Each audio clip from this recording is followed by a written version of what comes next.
দর্শক, আসসালামু আলাইকুম রহমতুল্লাহ। আজকে যে মসজিদটা আপনাদেরকে দেখাবো এটা হচ্ছে দয়াপুর পূর্বপাড়া জামে মসজিদ। আর এটা হচ্ছে অনেক পুরাতন একটি মসজিদ। আর এই মসজিদের আসলে যে গাঁথনিগুলো আছে এগুলো ইটের গাঁথনি।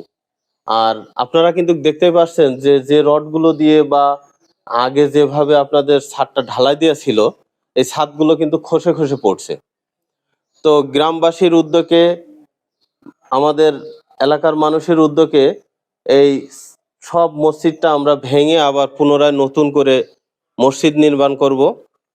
আর আমাদের এই মসজিদের সম্মানিত সভাপতি আমার শ্রদ্ধেয় বড় চাচা শরীফুল ইসলাম। তো ওনার কাছ থেকে আসলে মসজিদ বিষয়ে আমরা কিছু কথা শুনবো, জানবো, আর আপনাদেরকে সেগুলো জানানোর চেষ্টা করব। কাকা, তাইলে আমাদের এই মসজিদটা আসলে কত সালে স্থাপিত হয়েছিল? আসসালামু আলাইকুম। এই মসজিদটা আমি যতদূর জানি 1940 সাল থেকে তারও আগে হতে পারে, কারণ এই দয়াপুরে এই মসজিদই যখন নামাজ পড়তো তখন মেকুরখিদ্দা, ভাতধারা, বুজিডাঙ্গা মুন্দিয়া এবং গুজুরূপ মুন্দিয়ার থেকেও লোক আসতো এই মসজিদে নামাজ পড়ার জন্য। এটা অনেক পুরাতন মসজিদ, এতটুকু জানি। যাই হোক, আমাদের এই মসজিদের এখন ছাদ করা হয়েছে, এটা অন্তপক্ষে 40 বছর হয়ে গেছে।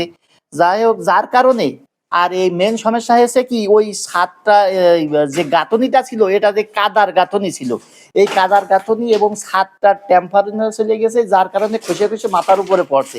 এর জন্যই মোটামুটি কথা যে ছাদ আর না ভেঙে কোনো পথ ছিল না।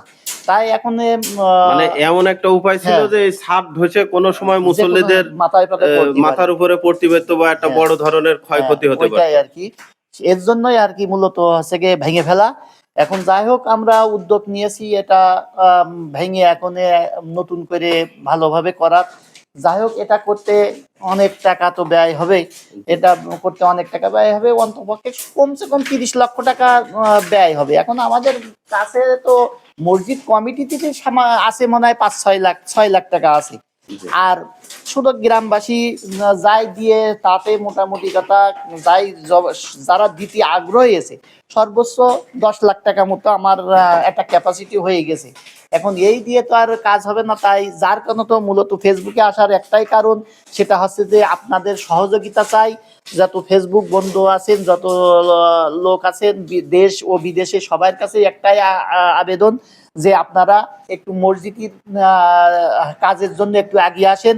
আর মসজিদের কাজে 1 টাকা দান করলে যে কি হয় আমার থেকে আপনারা ভালোই জানেন।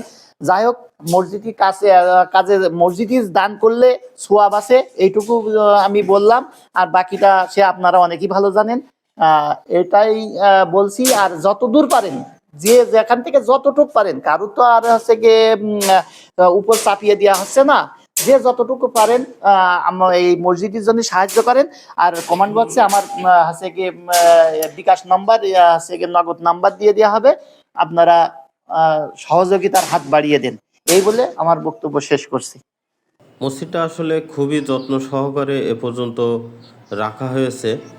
দেখেন, ভিতরটা কিন্তু খুবই সুন্দর পরিচর্যার মাধ্যমে রাখা ছিল, কিন্তু আসলে ছাদ ধসে পড়লে যে কোনো একটা দুর্ঘটনা ঘটতে পারত, যার কারণে এই সিদ্ধান্ত নেওয়া হয়েছে। তো সম্মানিত দর্শক, আসলে আপনাদেরকে অনুরোধ জানাচ্ছি, আমার বড় চাচা বারবার আপনাদেরকে অনুরোধ জানিয়েছে, সে এই মসজিদের সভাপতি। তো আপনারা যে যতটুক পারেন, আসলে এটা তো কোনো চাঁদা ধরা বা এমন কিছু না, এটা দান একটা মনের বিষয়। যার যতটুক মনে ইচ্ছা হয় আপনারা অবশ্যই অবশ্যই যতটুক পারেন আপনারা একটু দান করবেন। আর ইনশাল্লাহ আমি এই মসজিদের আপডেট ভিডিও আপনাদের দেখাবো যে আমরা কতদূর কাজ করলাম, কতদূর কি হলো। ইনশাল্লাহ আমি প্রত্যেকটা ভিডিওতে আপনাদের এই মসজিদের কাজ সম্পূর্ণ শেষ না হওয়া পর্যন্ত ইনশাল্লাহ আপনাদেরকে আমি দেখাবো। তো সকলের কাছে অনুরোধ থাকবে, এই ভিডিওটি একটি বেশি বেশি শেয়ার করে দিন। আর আপনাদের বেশি বেশি শেয়ারের কারণে, বেশি বেশি কমেন্টের কারণে বেশি বেশি লোক দেখতে পারবে। আর সব মিলায়ে আশা করি ভালো কিছু হবে ইনশাল্লাহ, এই আশাই ব্যক্ত করছি। আর আপনারা একটু যে যতটুকু পারেন সহযোগিতার হাতটা একটু বাড়িয়ে দেবেন। আসলে মসজিদ মাদ্রাসায় দান করলে আসলে ক্ষতি কিন্তু হয় না, লাভ আপনারই। আর এই সওয়াবটা কিন্তু আমি যতদূর জানি যত বছর মসজিদ টিকে থাকবে তত বছর কিন্তু আপনার সওয়াব হইতেই থাকবে। তো ইনশাল্লাহ আমরা সবাই মসজিদের দিকে আগিয়ে আসব। আর সকলের পরে অনুরোধ থাকবে আপনারা একটু বেশি বেশি দানের হাত বাড়িয়ে দেবেন। মসজিদের উপর থেকে আপনাদেরকে দেখানোর চেষ্টা করছি যে আসলে মসজিদটা কি অবস্থায় ছিল, আর সেটা ভাঙার কাজ চলতেছে। তো আপনারা সকলে এগিয়ে আসলে মসজিদটা আরো সুন্দর হবে। আজকে এ পর্যন্তই। আল্লাহ হাফেজ। আসসালামু আলাইকুম ওয়া রাহমাতুল্লাহ।